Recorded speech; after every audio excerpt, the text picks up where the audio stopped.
my channel Mathematics.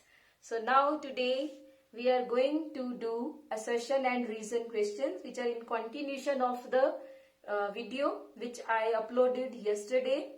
Now if you don't know what is assertion and reason, then you must check that video. I will give the link of that video in the description box. Alright, so let's start with the assertion and reason question.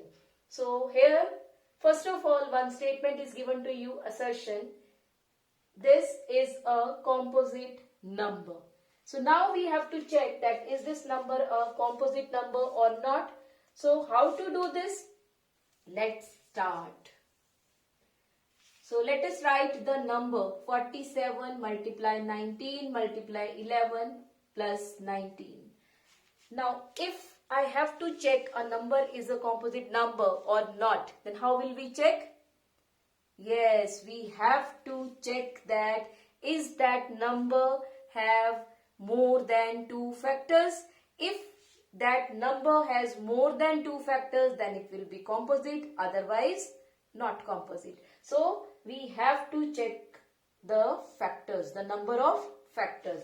So if you see here, first one thing is you may multiply all these and then add 19 and do the prime factorization of that and get the factors. Alright. The other way is a little bit easy, where I will not multiply. What I'll do, if you see here 19 is a common factor. Right. So we will take it out. So what is left over? If I will take 19 outside, so what is left? 47 multiply 11. And from here, as I took 19 outside, so only 1 will be left there.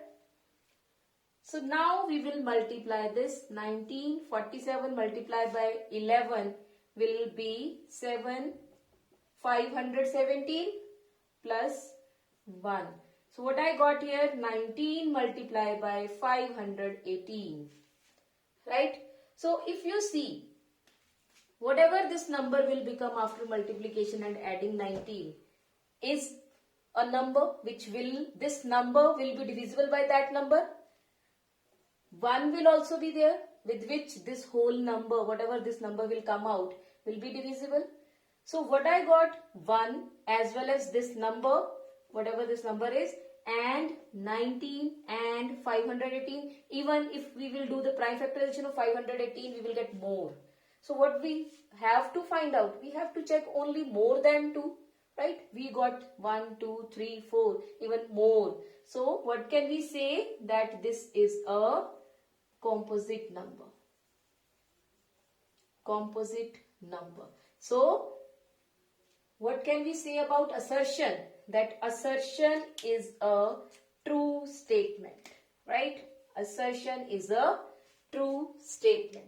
Now let us check reason. Is this true or not? A number having more than 2 factors is a composite number. In fact, we checked it with the help of this only. And this statement is true only because this is about composite number and we have seen this only. So this is also true. The reason is true. Now this is the reason for this because we checked it with the help of this only. So what can we say? Both A and R are true and R is the correct explanation of A also. So what will be the right answer? The right answer will be option A. Both A and R are true and R is the correct explanation of A. So answer is A option. Right? So now let's do the next question. Next question is the HCF and LCM of 84, 90 and 120 are 6 and 2520 respectively. So here if you see, what is to check here, that 6 is HCF of these 3 numbers and this is LCM of these 3 numbers. This is to check. So let us find out here HCF. If you don't know how to find out HCF and LCM, by using prime factorization method, then you can check my video. I'll give the link in the description box. Alright, so let us start here. Prime factorization of 84. So first of all, as it is ending with 4, so it will be divisible by 2 definitely. So let us do 2 2 times, 2 21 times, 3 7 times, 7 1 time.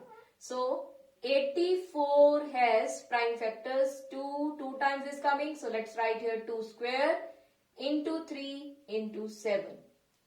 Now after that 90. So let us find out 90's prime factors. Again it will be divisible by 2. 45. 3 times 15. 3 times 5. So 5 times 1.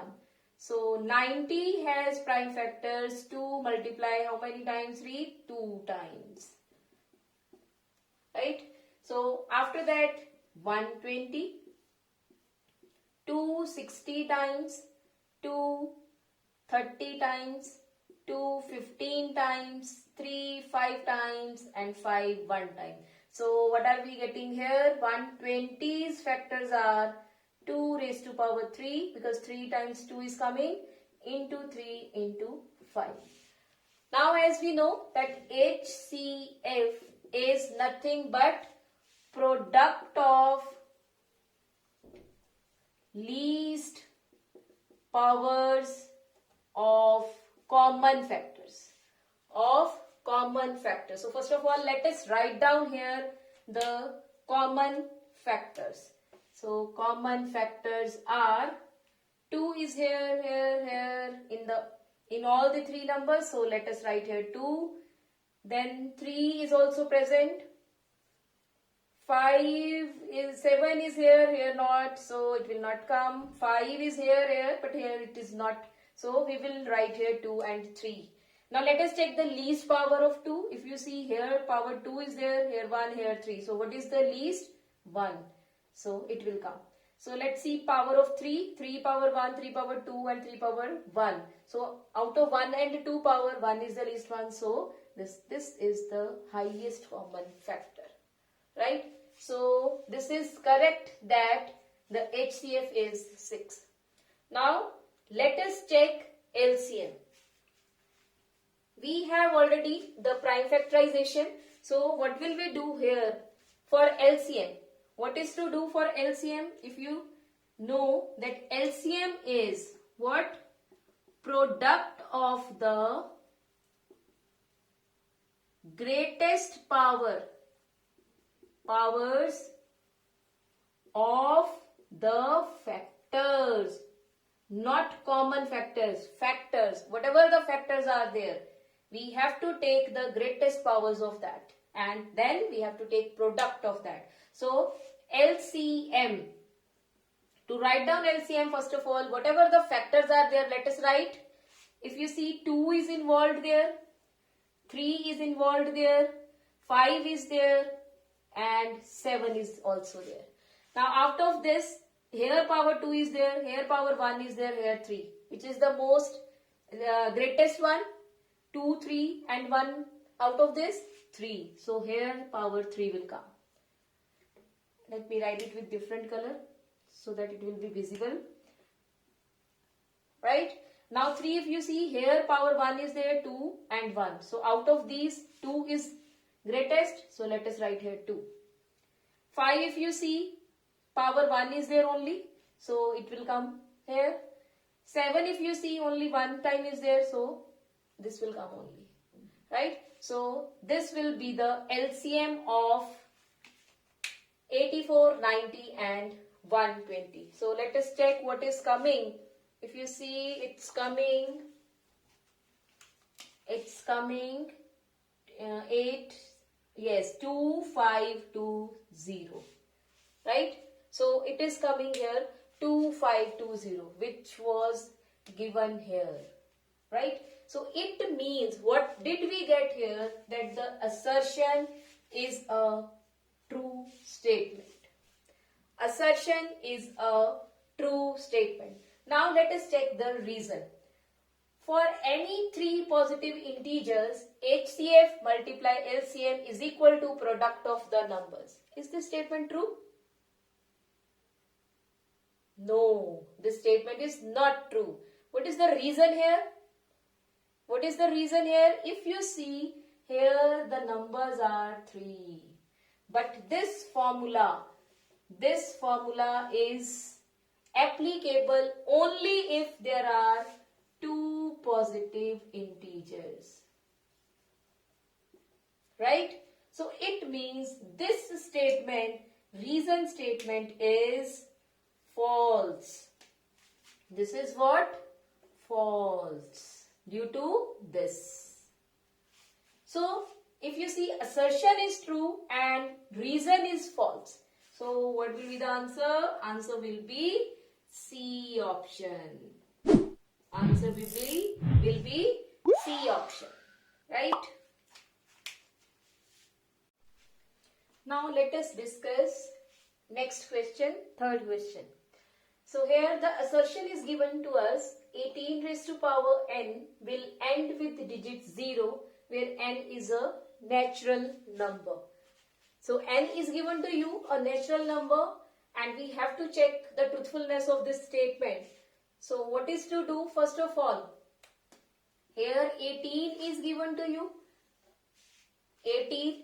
So as we discussed in the previous video, that if some number we have to check, is this number ending with digit 0 or not, what will we check? We will check the prime factorization of the base. Right? So, first of all, we will check the prime factorization of the base. This base has prime factorization 2 and 3. If we want this number to end with digit 0, what should be in the prime factorization? There should be 2 and 5. There should be 2 and 5. If you want to learn more about it, you may go to the video which I'll give, whose link I'll send in the description box. Alright. So here the prime factorization should contain at least 1, 2 and 1, 5. If we have only 2, then it will not work. If we have only 5, it will not work. So it should have both. But here if you see, its prime factorization does not contain both. So what we have learned, that if the prime factorization will be of this type, and m and n should be here any natural number, not whole number, should be natural number. So here we see 2 is there but 5 is not there, that's why it will not end. Will not end. So what is given here? That it will end. So this statement is false. Now as this statement is false, there is no need to check. In fact, chalo, let's check it once. The decimal expansion of irrational number is non-terminating and non-repeating.